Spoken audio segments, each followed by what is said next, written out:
Welcome back! Today's video is going to be a little different than our usual content. We'll be looking at a Doomsday event and how it'll realistically play out, what to expect, where to go, and what the biggest threats against you will be. FYI, the possibilities of what can kill you aren't what you expect. This will be the first of many in this series. Invasion, nationwide pandemic, nuclear threats. The list of reasons for the USA to collapse overnight are endless. But right now, none place the nation in as much uncertainty as the upcoming election. And what better time to strike than when a country is already distracted with their internal disagreements? And the best way to do that is to knock out every single form of communication and to kill the power, and then just leave the countrymen to kill themselves off first, making the job so much easier when the troops do finally come marching in. But every Doomsday movie and post-apocalyptic series has lied to you. It's not going to play out how you think it will.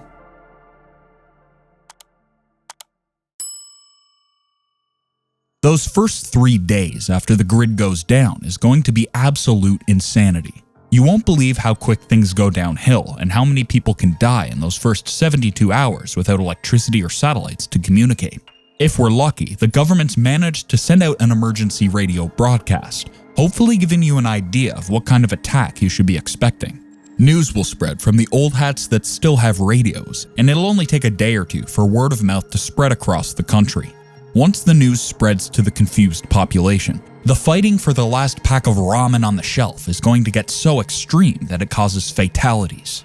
Hospitals will be overrun, and they only have a few days' worth of backup generators. The biggest threat won't be from the inexperienced ragtag gangs willing to kill you for those instant noodles. It'll be the cartels and the gangs. The moment things go south, the criminal empires will spring into action, defending their territory and extending it as far as they can.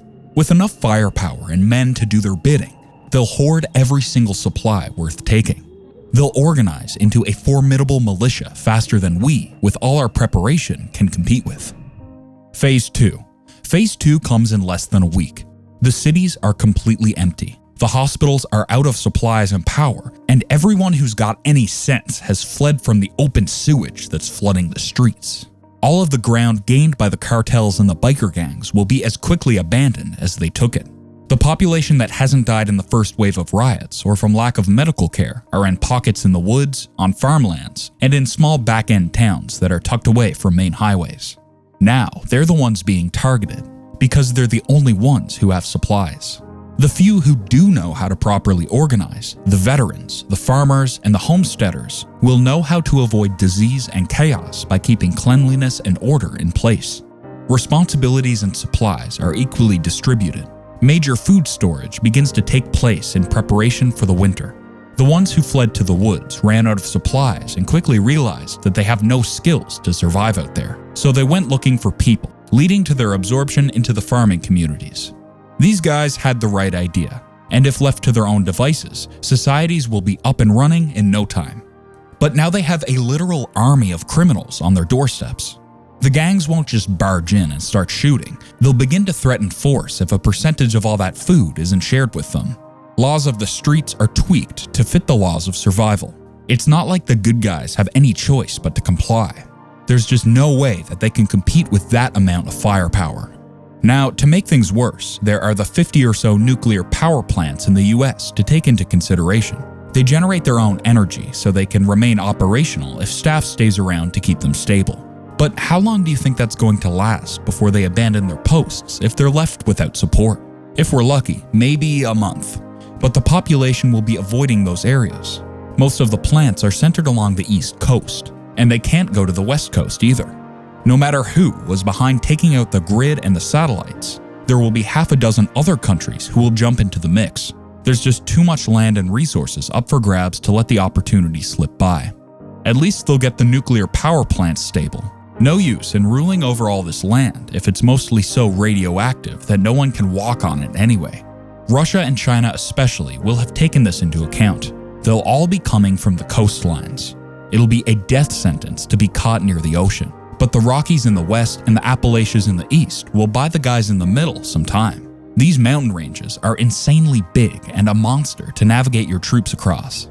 If the public were smart enough, they'd man those mountains, keeping the middle states secure. But given that only a few days or a week or two at most have now passed, there just wasn't enough time to get organized. Everyone's going to be sitting ducks. Now comes Phase 3. Regardless of how many people the cartels have under their thumb, one of two things will happen now that the entire country is sufficiently destabilized. Either all of the opportunists will storm in from every coastline and they'll scrabble over who gets what, creating a nationwide war zone. They'll burn every field, making sure that any resistance starves to death. Or whoever was at the head of this will drop nukes on every major city. So who will be the ones to make it? Well, there are a few places that'll give you half a chance, and it's not going to be the bunker. Even if you're stocked up for the next few years, you're going to have to come out eventually. You'll be walking into a destroyed nation, probably swarming with armed forces of various different countries still fighting over the scraps years later. Like we said, the Appalachians and the Rockies isn't going to be the first place anyone wants to take over. They'll buy you a little time, but if you don't know how to navigate those inhospitable environments, good luck trying. The bottleneck between the mountain ranges leads to South America, so you certainly can get out that way. Though it's almost certain that foreign invaders will be using the neck to get into the center. It's possible, but it'll be dangerous. Then there's Canada. Chances are that the North was targeted with the same wipeout, but Canada's not exactly the easiest place to navigate. Most likely, any invaders will have collected around the oil reserves and natural resources. If you do have experience making it out in the near Arctic conditions of the Canadian wilderness, and even Alaska, you actually have a shot of waiting out the storm for a few years. There are enough abandoned cabins up there to get you started, and if you're lucky, you manage to get there in the beginning of the spring, giving time to collect enough to get you through the first winter. But again, you'll need skills to get you through. Same goes for the desert expanses of Arizona. If you've got the expertise, you could hide out there pretty well, but in many ways, the desert is even more deadly than the snow up north. Don't bother going to find the nuclear bunkers spread across the US. Us regular folk are not going to have a place in those babies. They'll be filled to the brim with the country's leaders and the richest who could buy their way in. You and I aren't special enough to get a spot, that's for sure. If we're talking nuclear war, Nebraska's the farthest away from all the major blasting sites, the nuclear plants, and it rests between the safety zone of the two mountain ranges. Actually, if the whole world goes to hell, Nebraska's a pretty good place to find yourself. It's got a little of everything: farmland, mountains, rivers, caves, decent climate. You can't ask for a better place to camp out in with the intention of rebuilding society from scratch. So those are your options: Nebraska, Canada, Alaska, and Arizona. Unless you can get the hell out of Dodge completely. If that's the case, how do you plan on doing it? And can you spare a seat on your private jet that's about to navigate without satellite communication?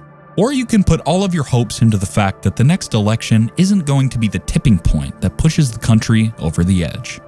This is Threat to Survival. Prepare today. Thrive tomorrow. Embrace the threat to survival.